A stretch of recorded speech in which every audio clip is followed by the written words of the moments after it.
Haleluya, ku mau bersyukur dengan tulus hati pada Tuhanku. Dalam lingkungan orang benar, di tengah jemaatmu. Haleluya, ku mau bersyukur dengan tulus hati pada Tuhanku. Dalam lingkungan orang benar, di tengah jemaatmu. Besar segala perbuatanmu ya Tuhan, layak selalu diselidiki umatmu.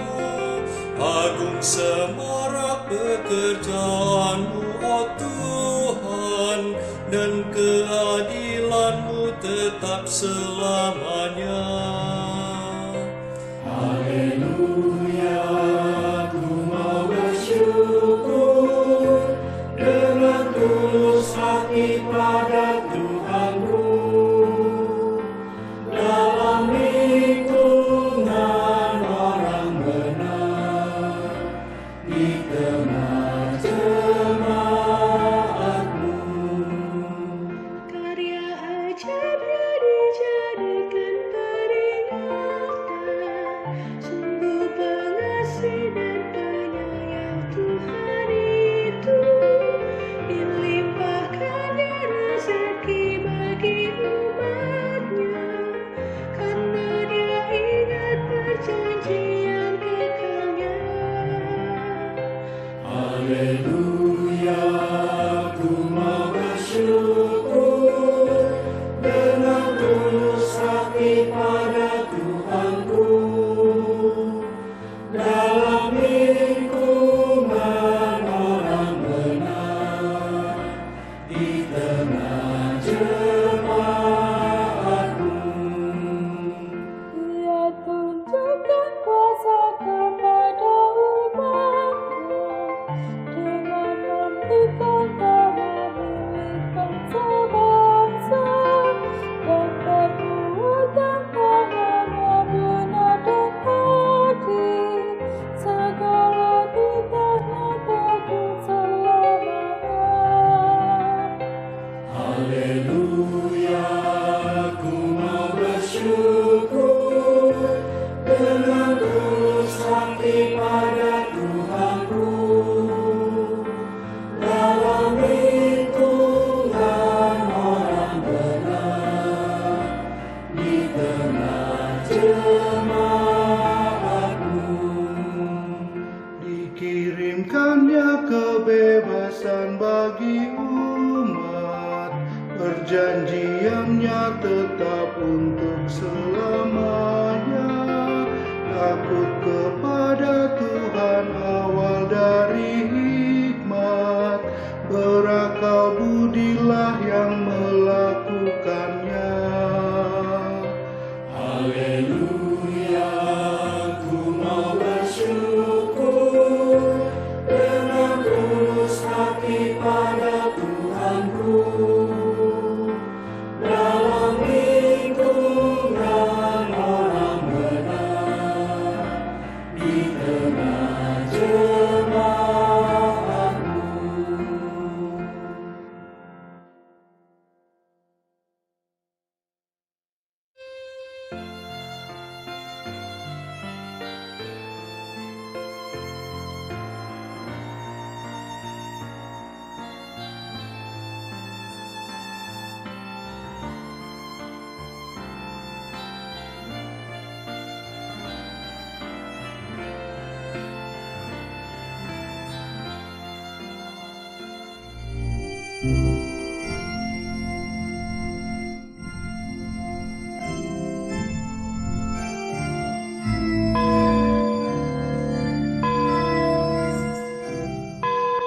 Shalom, selamat hari Minggu Bapak Ibu yang dikasihi Tuhan.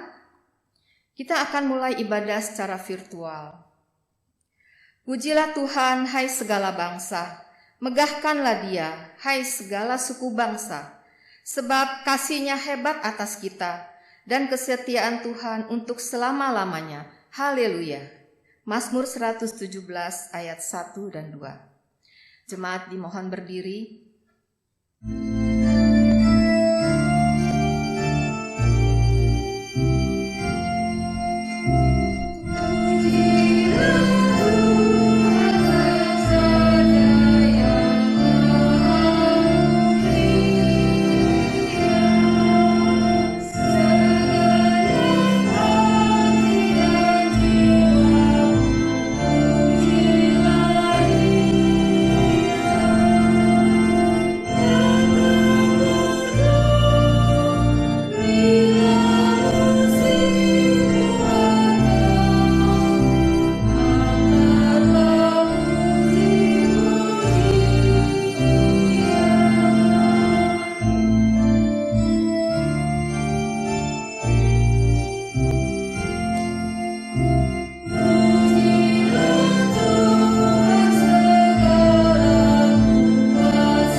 Pertolongan kita adalah dalam nama Tuhan yang menjadikan langit dan bumi.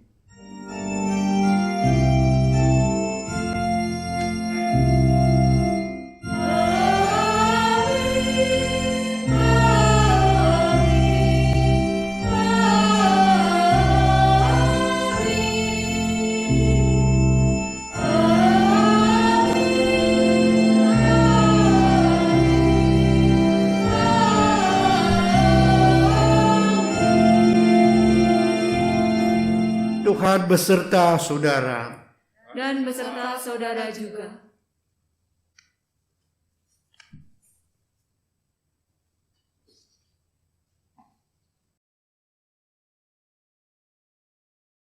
Saudara-saudari yang terkasih, apakah rasa takjub karena berjumpa dengan keagungan dan kemuliaan Tuhan Allah itu masih sering kita alami secara pribadi? Apakah kehidupan setiap hari masih membuat kita bisa menemukan keagungan Tuhan yang membuat kita takjub? Sebagai orang Kristen, pasti kita pernah melihat dan mengalami mujizat Allah yang membuat kita takjub kepada kuasa Allah. Apakah kita terjebak sekedar takjub, namun sama sekali tidak mau tahu dan mengenalnya lebih dalam? Ataukah kerohanian yang sekedar kagum tetapi tidak mau menaatinya? Melalui tema takjub kepada kuasa Allah, kita diharapkan bukan sekedar takjub, namun terutama tunduk dan taat kepada kehendak Yesus yang Sang Putra Allah. Kita selalu mau mendengarkan perintah Tuhan dan melakukannya. Dengan ketakjuban, kita akan kuasa Allah mendorong dan memotivasi kita untuk taat dan dengar-dengaran kepadanya.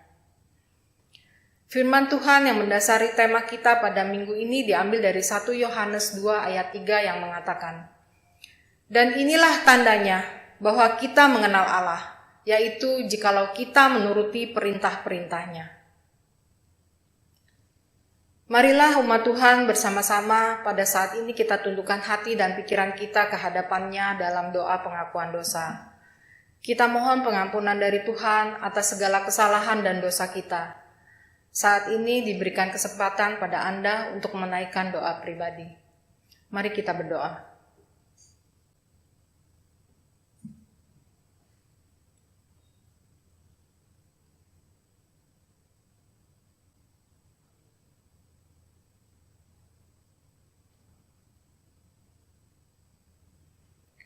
Ya Bapa yang penuh dengan kasih setia dan rahmat, kami mengaku di hadapan hadirat-Mu bahwa kami adalah orang-orang yang berdosa, yang tidak mengindahkan perintah-Mu dan kehendak-Mu.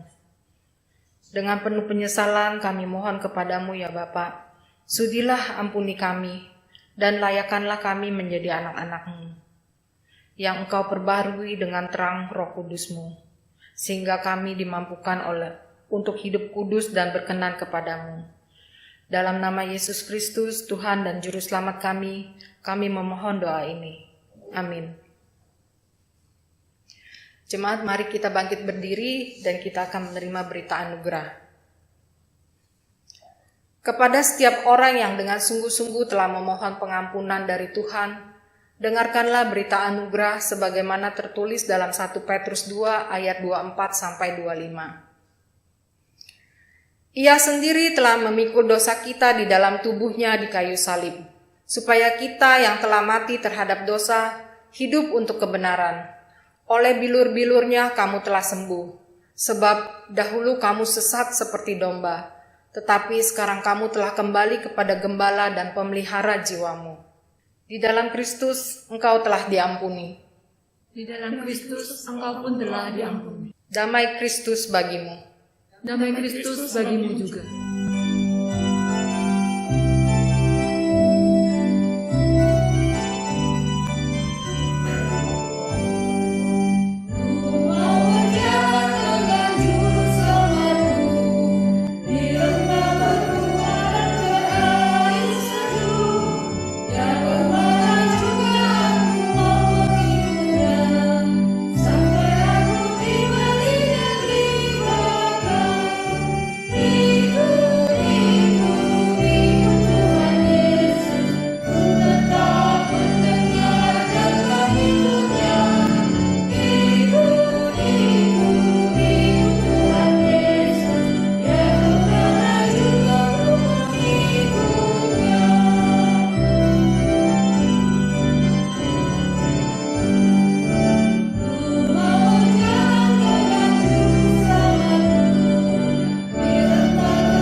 Saudara-saudara, silakan duduk.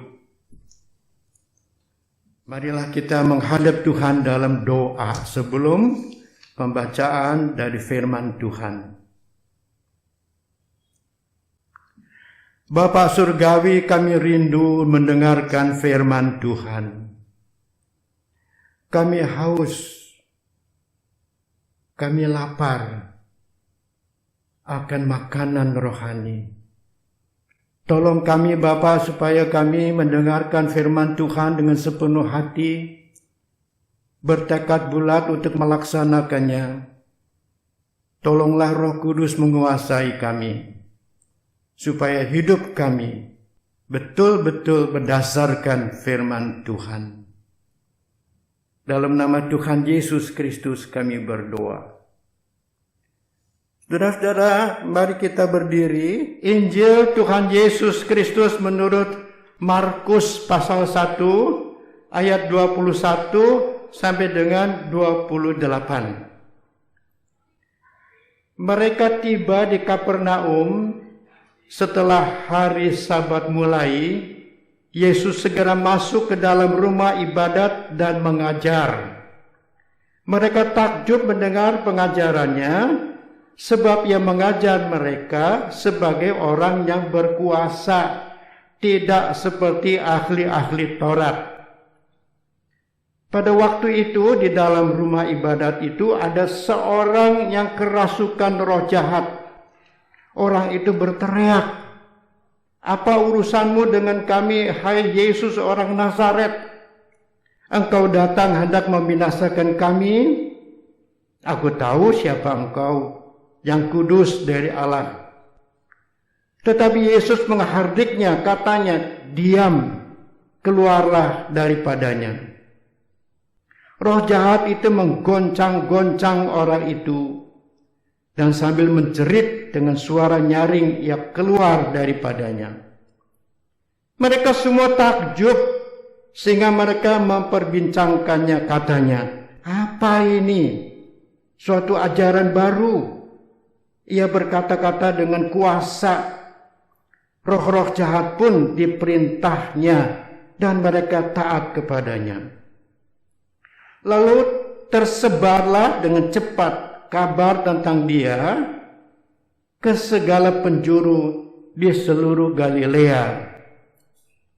Demikianlah Injil Tuhan Yesus Kristus. Berbahagialah mereka yang mendengarkan firman Allah dan yang memeliharanya.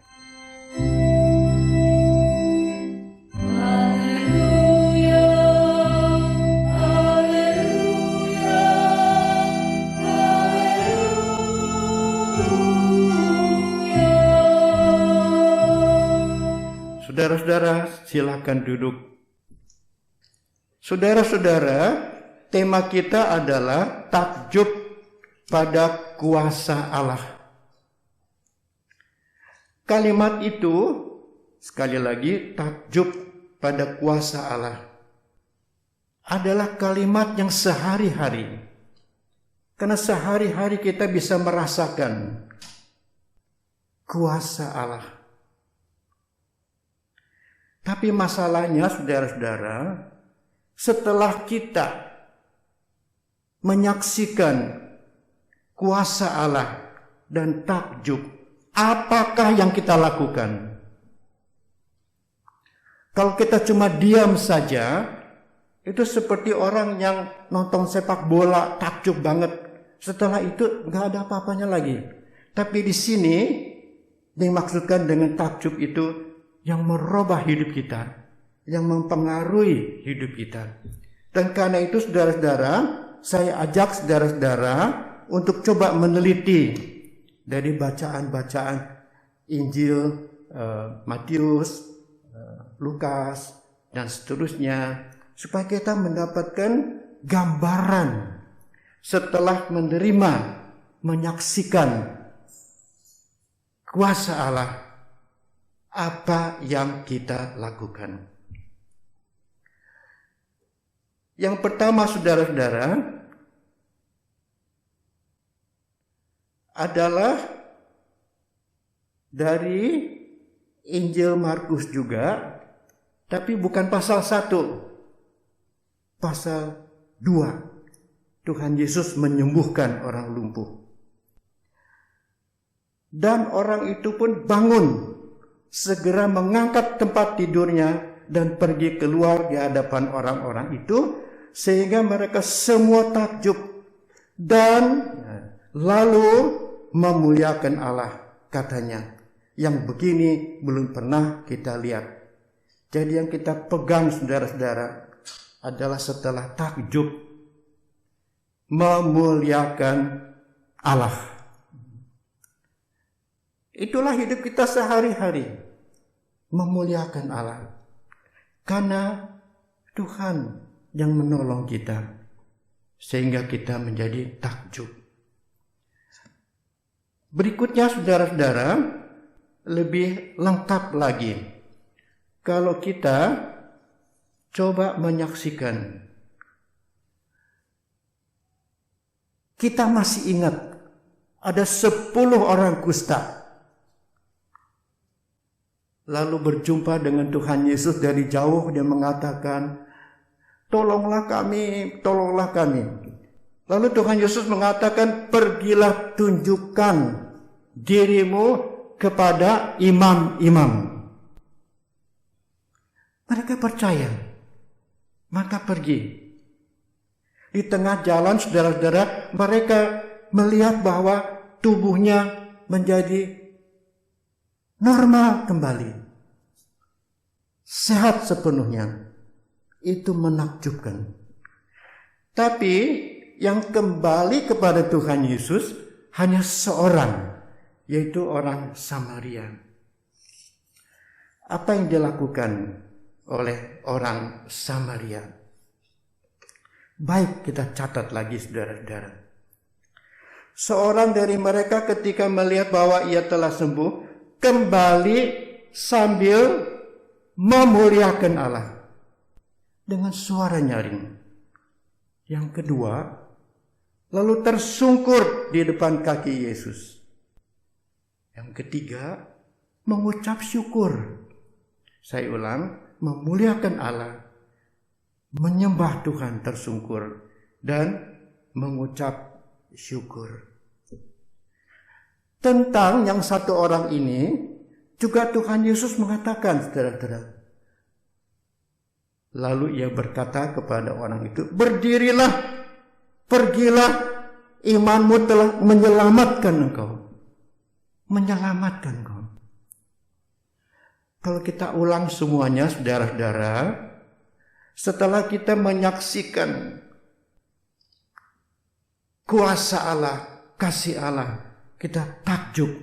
Apa yang kita lakukan? Yang pertama adalah memuliakan Tuhan. Yang kedua, mengucap syukur. Yang ketiga, sujud menyembah Tuhan. Dan kita lakukan itu dengan kalau kita beribadah. Kita tekun beribadah. Entah itu saat teduh pribadi, entah itu kebaktian keluarga, entah itu kebaktian seperti sekarang ini, semuanya itu adalah karena kita mau menyembah Tuhan. Karena Tuhan yang Maha Kuasa. Dan satu lagi, Tuhan Yesus mengatakan, imanmu menyelamatkan engkau. Jadi kita diselamatkan dengan kuasa Allah itu. Dan kalau kita tidak melakukan apa-apa yang tadi disebutkan, itu bukan cermin orang yang diselamatkan. Sebab itu sekali lagi, saudara-saudara, begitu pentingnya ya untuk kita perhatikan. Sekali lagi, memuliakan Allah, mengucap syukur, beribadah, dan diselamatkan oleh Tuhan. Nah, saudara-saudara, sekarang pertanyaannya adalah, seperti tadi pada awal kebaktian itu dikatakan, Tuhan Yesus sudah di dalam surga. Apakah ketakjuban itu terhadap kuasa Allah itu masih berlaku buat kita pada saat ini? Buat saudara-saudara, buat saya, dan semua orang. Jawabannya, saudara-saudara, sangat tegas dan jelas. Yes, sampai sekarang pun tetap kuasa Allah itu dinyatakan dengan berbagai bentuk. Dan kita seringkali mendapatkan itu. Tapi seringkali juga kita tidak sadar. Dan karena itu saya ingin mengajak saudara-saudara, supaya pada saat sekarang pun kita hidup berdasarkan firman Allah yang menakjubkan itu. Saudara-saudara, sebelum Tuhan Yesus naik ke surga, ini ucapan Tuhan Yesus yang direkam dalam Injil Yohanes. Saya bacakan.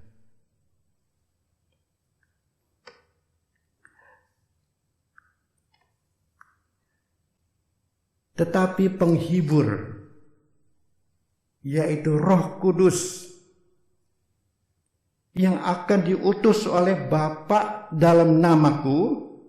Dialah yang akan mengajarkan segala sesuatu kepadamu dan mengingatkan kamu akan semua yang telah kukatakan kepadamu.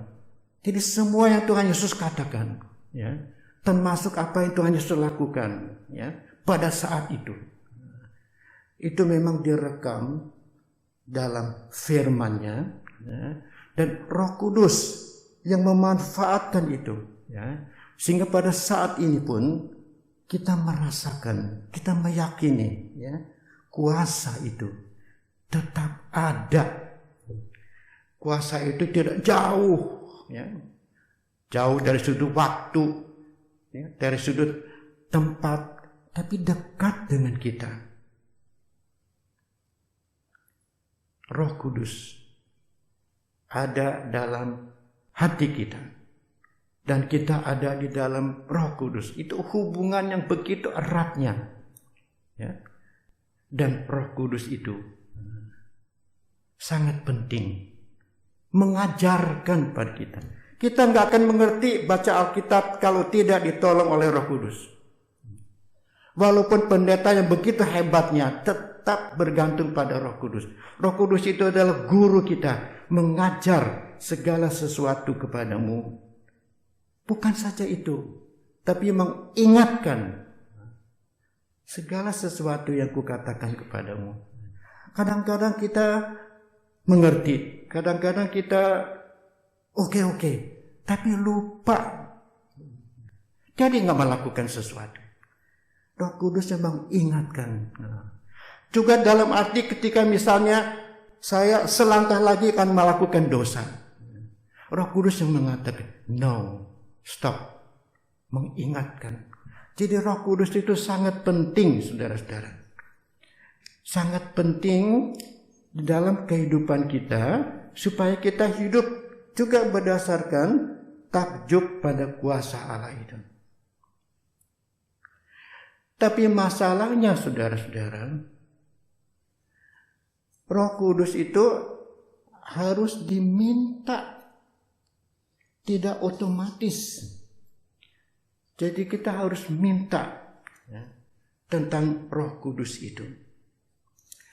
Ada firman Tuhan yang mengatakan, saudara-saudara, kalau orang tuamu, ya, bisa memberikan pemberian yang baik kepada anak-anakmu, apalagi Bapakmu yang di surga akan memberikan Roh Kudus kepada mereka yang meminta. Kepada mereka yang meminta.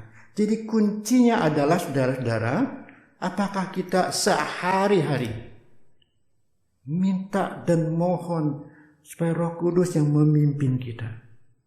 Roh Kudus itu harus diminta. Dan orang yang minta adalah orang yang sadar bahwa dia perlu. Orang yang minta adalah orang yang rendah hati, merasa butuh. Orang yang minta adalah orang yang menghormati. Jadi setiap hari kehidupan kita, saudara-saudara, berdoa mohon kuasa Roh Kudus mimpin hati, pikiran kita, sehingga perbuatan kita memuliakan Bapa di surga.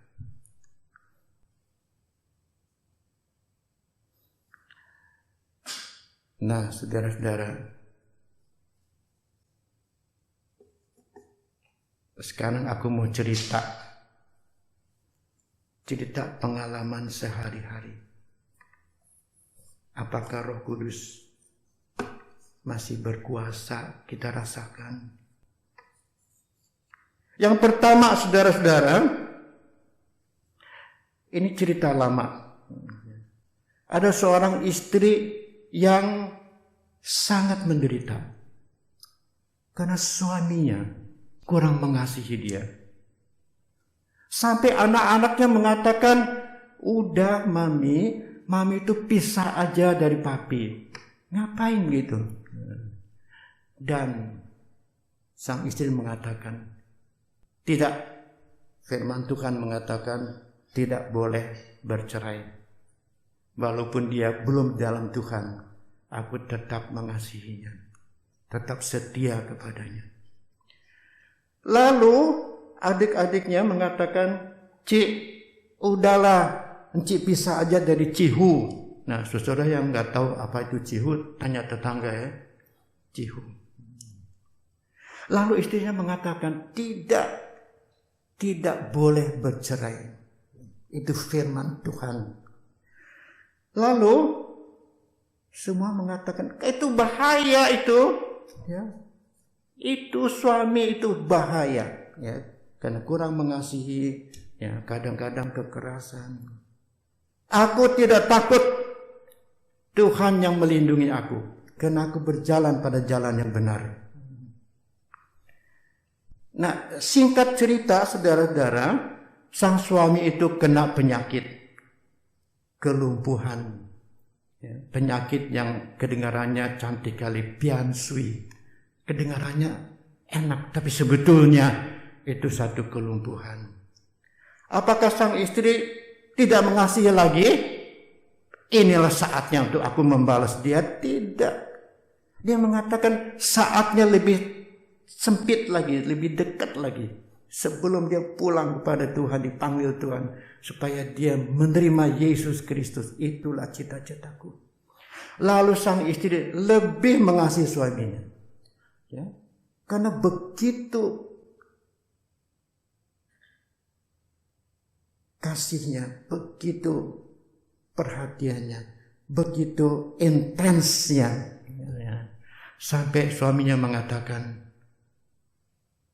aku bertobat, aku mau dibaptis, cepat panggilkan pendeta, aku mau dibaptis. Jadi kesimpulannya, kalau Roh Kudus bekerja, begitu banyak hal yang tidak terduga yang bisa dia lakukan. Dan saudara-saudara, Tuhan Yesus melalui Roh Kudus dan firman-Nya juga memakai kita. Maka kita mau dipakai supaya kita bisa memberitakan kasih dan kuasa Tuhan. Seperti sang istri tadi.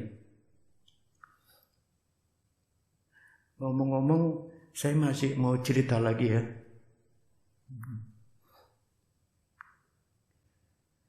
Ibu saya menyimpan kisah yang indah sampai aku remaja. Lalu dia mengatakan, waktu kamu masih kecil, aku udah duga kamu mestinya mati. Karena zaman penjajahan, ya, Belanda, Jepang, zaman kemerdekaan, itu susah sekali. Apalagi kami keluarga yang miskin. Tapi datanglah 3 orang ibu-ibu. Kalau sekarang itu para pelawat ibu-ibu. Lalu mendoakan. Dan ternyata berangsur-angsur kamu enggak jadi mati. Mendengar begitu, terus saya katakan, siapa tuh 3 ibu itu? Aku cari. Satu sudah meninggal. Yang satu lagi sakit, cancer. Satu lagi masih oke. Dan dia bercerita, waktu aku datang betul katanya. Waktu itu ada 2 orang. Satu kamu, satu lagi namanya John. Ada di Jakarta. Ya, betul kami berdua. Lalu dia bercerita lagi. Banyak hal kesaksian tentang Tuhan Yesus. Dan itu rupanya yang membuat aku takjub. Ya. Dan aku mohon pada Tuhan. Kalau begitu, bolehkah aku menyerahkan hidup ke ini. Supaya menjadi hamba Tuhan. Dan terus bergumul. Ada satu cerita lagi saudara-saudara. Kapan aku mulai membaca Alkitab? Pada waktu aku masih kecil, masih SD, ya. Kami keluarga yang sederhana, saudara-saudara. Jadi papaku itu pulang kerja naik sepeda, terus bantu keluarga, cuci piring dan sebagainya. Dan ibu saya menjahit terus supaya ada penghasilan tambahan. Lalu setelah selesai, aku lihat papa buka buku komat kamit, ya. Terus satu ketika aku bilang, boleh nggak aku pinjam buku itu? Boleh. Aku mulai membaca. Aku mencatat hari ini baca apa dan sebagainya. Kalau aku tanya sama papaku, ini apa maksudnya? Embuh tahu ya. Dia nggak ngerti. Dia baca aja apa yang dia ngerti, dia baca. Oh gitu ya.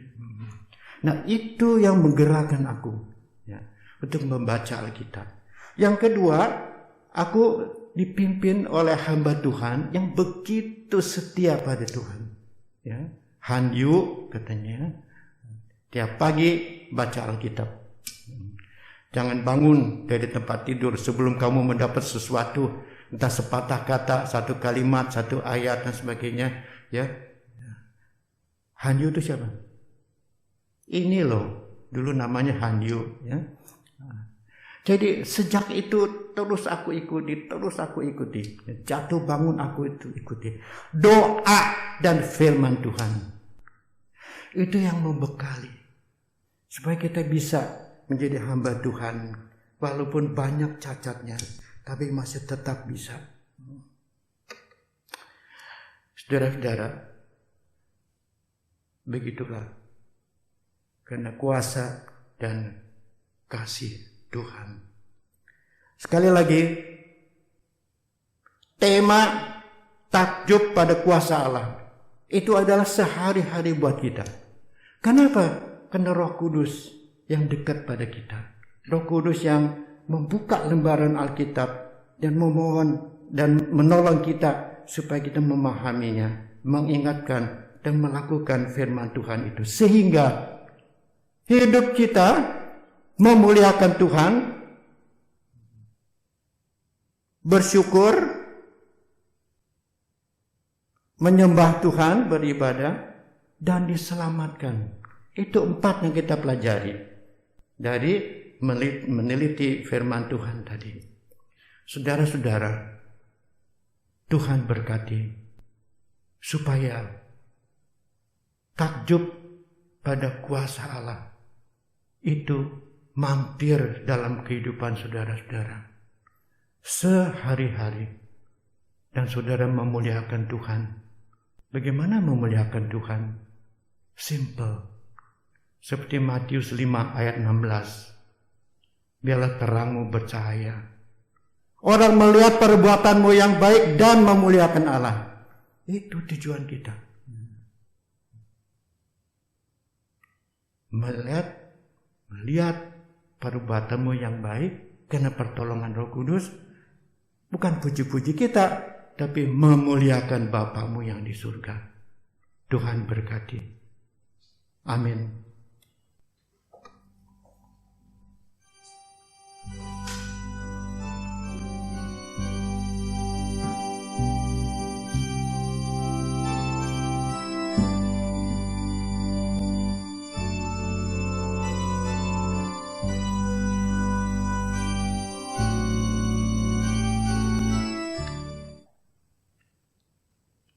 Dengan berdiri, marilah kita bersama dengan umat Allah di masa lalu, masa kini, dan masa depan, mengingat janji baptisan kita dengan mengikrarkan pengakuan iman rasuli.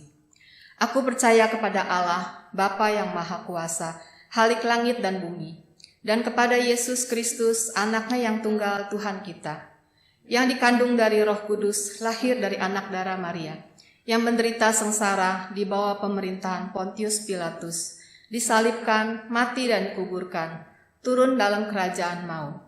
Pada hari yang ketiga, bangkit pula dari antara orang mati, naik ke surga, duduk di sebelah kanan Allah, Bapa yang Maha Kuasa. Dan dari sana ia akan datang untuk menghakimi orang yang hidup dan yang mati. Aku percaya kepada Roh Kudus, gereja yang kudus dan am, persekutuan orang kudus, pengampunan dosa, kebangkitan orang mati, dan hidup yang kekal. Amin. Silakan duduk. Saudara-saudara, mari bersatu hati. Kita menghadap Tuhan. dalam doa.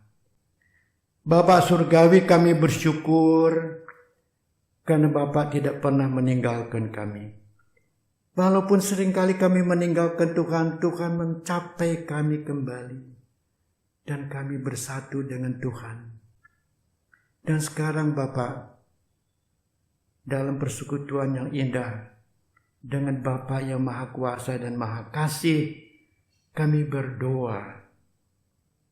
Kalau kami menengok pada lingkungan kami, Indonesia ini, maka banyak yang kami mohon dari Tuhan. Yang pertama, Bapak, karuniakan pada pemerintah kami bersama semua jajarannya, supaya mendapatkan kebijaksanaan, kekuatan untuk mengatur segala sesuatunya, sehingga pandemi COVID-19 itu dapat diatasi. Demikian juga Tuhan, kami berdoa supaya masyarakat ramai dapat menghargai dan melaksanakan protokol kesehatan, supaya pandemi ini bisa diatasi.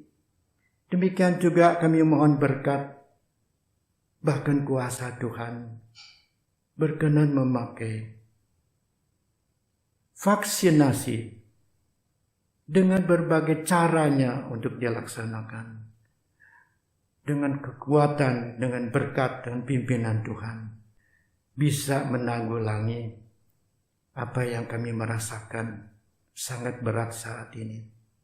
Juga kami mohon Bapak, bencana alam, baik itu longsor yang juga merenggut banyak nyawa, atau lahar gunung berapi, atau banjir. Tolong Bapak, supaya dapat diatasi, supaya banyak orang yang mau ikut serta menanggulangi. Demikian juga dalam menghadapi kemiskinan karena akibat dari COVID-19 ini.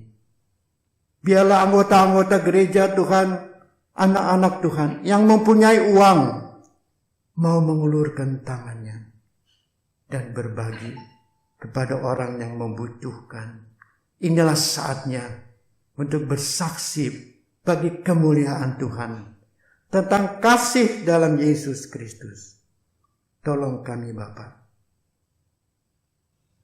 sempurnakan doa kami ini dalam nama Tuhan Yesus Kristus. Kabulkanlah yang sesuai dengan kehendak Tuhan. Amin.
Saudara-saudaraku yang terkasih di dalam Yesus, marilah kita menyatakan ungkapan syukur dengan sukacita melalui persembahan dengan mengingat firman Tuhan dalam Mazmur 30 ayat yang kelima. Nyanyikanlah mazmur bagi Tuhan, hai orang-orang yang dikasihinya, dan persembahkanlah syukur kepada namanya yang kudus. Umat dapat memberikan persembahan dengan cara transfer ke rekening GKI Wadasim atau melalui kode barcode yang ada di layar, atau dengan memasukkan ke dalam amplop persembahan dan membawanya ke gereja pada jam kerja tata usaha yang tertera di warta gereja. Marilah kita memberikan persembahan dengan menyanyikan PKJ 4, Angkatlah Hatimu pada Tuhan.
Marilah kita bawa penyerahan persembahan ini melalui doa. Allah Bapa yang Maha Kuasa, yang selalu melindungi, memelihara, dan menuntun kami dalam menjalani kehidupan sehari-hari. Inilah anak-anak-Mu mengumpulkan persembahan sebagai ucapan syukur kami yang semuanya berasal dari-Mu. Terlebih Tuhan, kiranya Roh Kudus-Mu selalu menuntun kami untuk mempersembahkan tubuh, jiwa, dan perbuatan kami sebagai persembahan yang hidup yang seperti Tuhan mau. Tuhan, berkaryalah kepada pemanfaatan persembahan ini, sehingga apa yang telah kami kumpulkan sebagai ucapan syukur ini menjadi manfaat bagi perluasan kerajaan-Mu di dunia. Terima kasih Tuhan, dalam nama Tuhan Yesus Kristus kami berdoa berucap syukur. Amin. Saudara-saudara yang terkasih, hidup beriman kepada Tuhan pastilah sering kita alami kagum dan takjub akan kuasa-Nya dalam hidup kita. Rasa kagum atau takjub kita kepada Tuhan janganlah berhenti pada titik itu saja. Tebarkan dan sebarkan menjadi berita pengharapan bagi orang lain. Jangan malu bersaksi tentang kuasa Tuhan. Apabila itu benar pengalaman rohani kita, bukan sesuatu yang dikarang-karang. Saudara-saudara, janganlah kita sebatas berpuas diri dalam ketakjuban akan kuasa Tuhan, tetapi hendaklah kita termotivasi untuk lebih mengenal, percaya, dan menaati perintah.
Saudara-saudara yang dikasihi oleh Tuhan Yesus Kristus, arahkanlah hatimu kepada Tuhan. Kami mengarahkan hati kami kepada Tuhan. Jadilah saksi Kristus. Syukur kepada Allah, Terpujilah Tuhan. kini dan selamanya. Terimalah berkat Tuhan. Tuhan memberkati engkau dan melindungi engkau. Tuhan menyinari engkau dengan wajah-Nya dan memberi engkau kasih karunia. Tuhan menghadapkan wajah-Nya kepadamu dan menolong kamu sekarang ini bahkan senantiasa.